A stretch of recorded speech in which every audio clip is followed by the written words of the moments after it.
Hello students, our today's topic is endotracheal tubes. Today we'll discuss about endotracheal tubes. What is endotracheal tube? What are different types and parts of endotracheal tube? आज का हमारा topic है endotracheal tubes.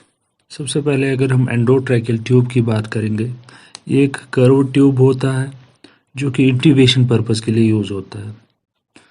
एक tube होता है जो intubation purpose के लिए यूज़ होता है। इसमें हम क्या करते हैं, ये ट्यूब जो होता है डायरेक्टली हम थ्रू माउथ या थ्रू नोज पेशेंट के ट्रैकिया में इंसर्ट करते हैं फॉर वेंटिलेशन पर्पस। ये जो ट्यूब्स होता है पहले अर्लियर जो होते थे वो लेटेक्स के बने होते थे, जो कि आज भी अवेलेबल है, लेकिन आजकल जो हम यूज़ करते हैं, आजकल एंडोट्रैकियल ट्यूब जो कॉमनली यूज़ होते हैं वो पीवीसी के बने होते हैं, पॉलीविनाइल क्लोराइड, जो कि हम प्रेफर करते हैं वो द रेड रबर या लेटेक्स ट्यूब्स जो होते हैं, लेटेक्स एंडोट्रैकियल ट्यूब्स या रेड रबर एंडोट्रैकियल ट्यूब्स जो होते हैं उनके ऊपर हम प्रेफर करते हैं पीवीसी ट्यूब जो कि कॉमनली यूज़ होते हैं आजकल। वो क्यों हम प्रेफर करते हैं पीवीसी ट्यूब्स? क्योंकि उसमें कुछ एडवांटेज होती है। एक तो डिस्पोजेबल होता है, तो इन्फेक्शन होने के चांसेस बहुत कम है। हाइपो एलर्जिक, लेटेक्स से एलर्जी ज़्यादा होती थी, कॉमनली एलर्जी होती थी लेटेक्स से, तो ये पीवीसी ट्यूब से एलर्जी होने के चांस बहुत कम होता है।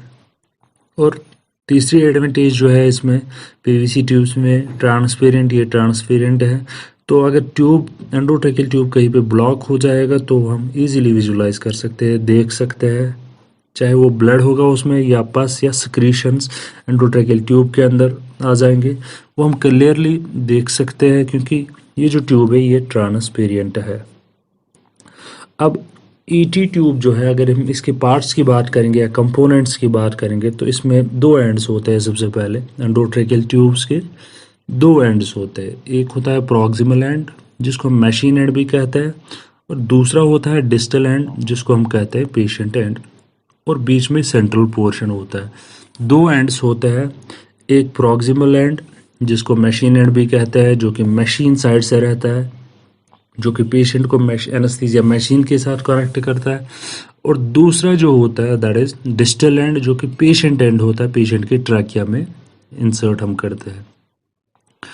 सेंट्रल ये जो प्रॉक्सिमल एंड की अगर हम बात करेंगे, प्रॉक्सिमल एंड पे एक कनेक्टर होता है जिसको हम यूनिवर्सल कनेक्टर कहते हैं।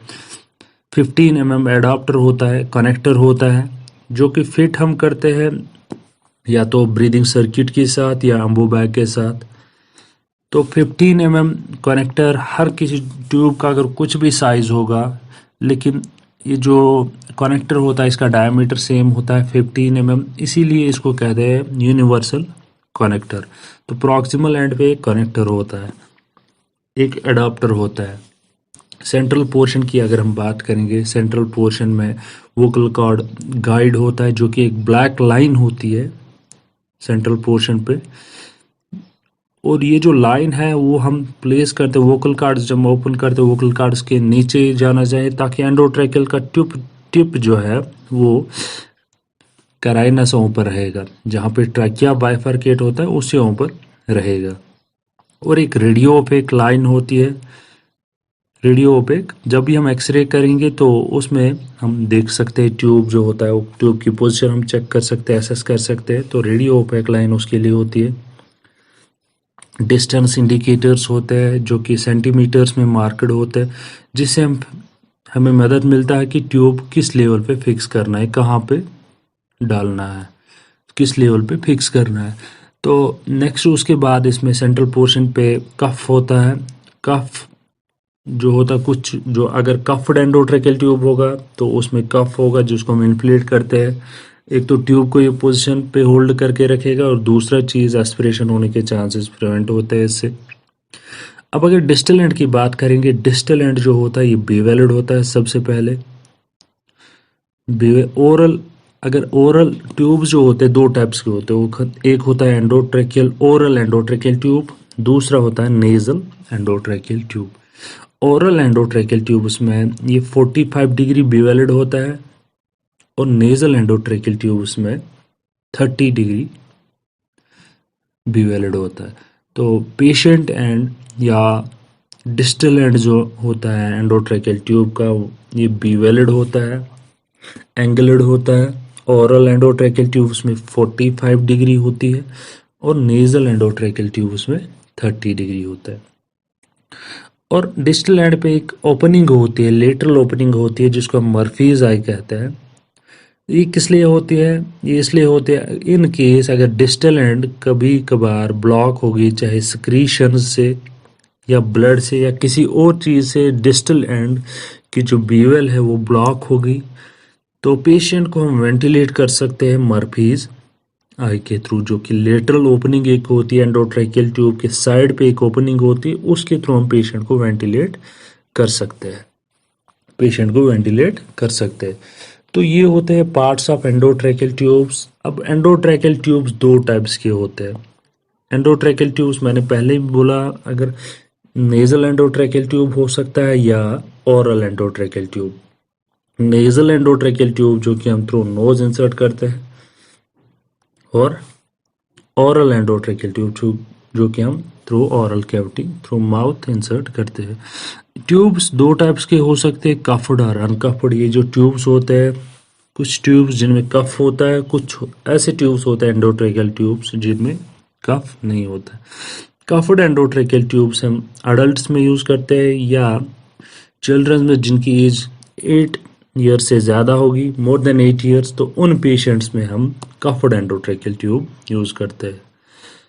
जब भी हम कफ इन्फ्लेट करते हैं, एक तो ये ट्यूब को प्रॉपर पोजीशन पे होल्ड करता है, मेंटेन करता है, और एस्पिरेशन कंटेंट एस्पिरेशन प्रिवेंट करता है। कंटेंट्स अगर जीआई गैस्ट्रोइंटेस्टाइनल ट्रैक्ट से कंटेंट्स आ जाएंगे, वापस आ जाएंगे, तो वो रेस्पिरेटरी ट्रैक्ट में एंटर नहीं हो जाएंगे, उस चीज़ से भी ये कफ प्रिवेंट करता है। अब अगर चिल्ड्रंस जिनकी एज लेस देन 8 ईयर्स है, तो उनमें हम अनकफ्ड ट्यूब्स यूज़ करते हैं, क्योंकि उनमें जो सबग्लॉटिक एरिया होता है वो सबसे नैरो होता है, सबसे नैरो होता है, तो उनमें हम अनकफ्ड एंडोट्रैकियल ट्यूब्स यूज़ करते हैं। अब अगर हम बात करेंगे कि साइज़ जो होता है, डिफरेंट साइज एंडोट्रैकियल ट्यूब हमारे पास अवेलेबल होता है, डिफरेंट साइज एंडोट्रैकियल ट्यूब्स हमारे पास अवेलेबल होते हैं। तो इसमें हम अगर कैलकुलेट करना होगा, अगर एज होगी पेशेंट की 1 to 6 years, for example 1 to 6 year children है, तो उनमें एक फार्मूला होती है जिससे हम कैलकुलेट करते हैं कि पेशेंट के लिए कौन सा साइज इंटरनल डायमीटर ट्यूब, कौन सा साइज ट्यूब यूज़ करना है। तो that is H by 3 + 3.5 ID, H by 3 + 3.5 ID। तो ये होती है 1 to 6 ईयर्स पेशेंट के लिए अगर कैलकुलेट करना होगा। नॉर्मली अडल्ट मेल्स जो होते हैं उनमें हम 8.5 यूज़ करते हैं, अडल्ट फीमेल्स में 7.5 यूज़ करते हैं एंडोट्रैकियल ट्यूब।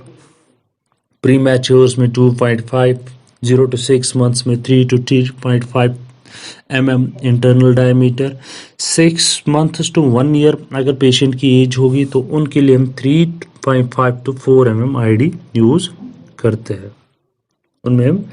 और रफली अगर हम चिल्ड्रंस की बात करेंगे, न्यूनेट्स, उनकी जो लिटिल फिंगर होती है उसके बराबर के साइज़ का एंडोट्रैकियल हम यूज़ करते हैं। एंडोट्रैकियल का जो डिस्टल एंड होता है वो हम कंपेयर करते हैं, पेशेंट एंड जो होता है वो हम कंपेयर करते हैं पेशेंट के लिटिल फिंगर के साथ, पेशेंट की लिटिल फिंगर के साथ, तो रफली हम वही साइज एंडोट्रैकियल ट्यूब यूज़ करते हैं। और एक चीज़ मैं आपको भूल गया बोलना कि एंडोट्रैकियल ट्यूब पार्ट्स में इन्फ्लेटिंग ट्यूब भी होता है और पायलट बैलून भी होता है, जो कि कफ इन्फ्लेशन के लिए यूज़ होता है। कफ जब इन्फ्लेट करना होता है तो उसके लिए एक इन्फ्लेटिंग ट्यूब होता है, इन्फ्लेटिंग लाइन होती है, और एक पायलट बैलून होती है जहाँ से हम एयर इन्फ्लेट करते हैं, एयर इंसर्ट करते हैं कफ को इन्फ्लेट करने के लिए। अब अगर हम बात करेंगे दूसरे टाइप्स के जो एंडोट्रैकियल ट्यूब्स होता है वो है RAE। RAE का दूसरा नाम है फ्री फॉर्म ट्यूब्स। इसका जो नाम है ये इसलिए है, रिंग एडायर एल्विन इसको कहते हैं, R फॉर रिंग। ये 3 साइंटिस्ट है जिनने इसको डिस्क्राइब किया था। तो ring, R for ring, A for Adair, E for Alvin. तो RE tube preform tubes होता है जिनकी शेप पहले से ही बनाई गई होगी। इसमें दो टाइप्स ये होते हैं, एक होता है नॉर्थ फेसिंग, दूसरा होता है south facing. North facing and south facing, oral RE and nasal RE. दूसरा टाइप एंडोट्रैकियल ट्यूब्स का होता है स्पाइरल एम्बेडेड। स्पाइरल एम्बेडेड जिसका दूसरा नाम है फ्लेक्सोमेटेलिक या आर्मर्ड ट्यूब भी इसको कहते हैं।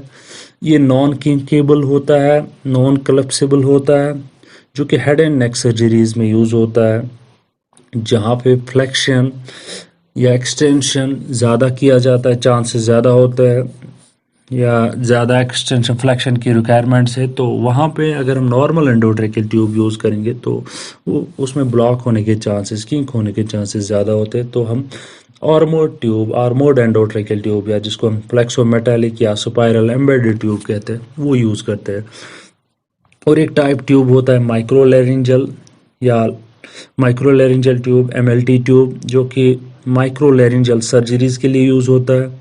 कोल्स ट्यूब एक टाइप होता है जो कि चिल्ड्रंस में यूज़ हम करते हैं। डबल ल्यूमिन ट्यूब्स जिनमें दो ल्यूमिनस होता है, वन लंग वेंटिलेशन जहाँ पे ज़रूरत होगी, थोरेसिक सर्जरीज वहाँ पे हम यूज़ करते हैं। तो ये different types of tubes endotracheal tubes. तो एंडोट्रैकियल ट्यूब्स अगर हम फिर से बात करेंगे, एंडोट्रैकियल ट्यूब्स जो है, एंडोट्रैकियल ट्यूब्स में सबसे पहले अगर हम बात करेंगे, एक तो है आरएई, एक नॉर्मल एंडोट्रैकियल ट्यूब आरएई है, आर्मोर्ड ट्यूब है, एमएलटी ट्यूब है, डबल ल्यूमिन ट्यूब्स है। तो ये था एंडोट्रैकियल ट्यूब्स के बारे में in brief, hope you will understand. बाद में एंडोट्रैकियल ट्यूब्स हम कैसे इंसर्ट करते हैं दैट इज़ सेपरेट टॉपिक। कितना कफ वॉल्यूम यूज़ करना चाहिए, कैसे इंसर्ट करना चाहिए, वो प्रोसीजर हम वो जो टॉपिक है अलग से डिस्कस करेंगे। Thank you very much.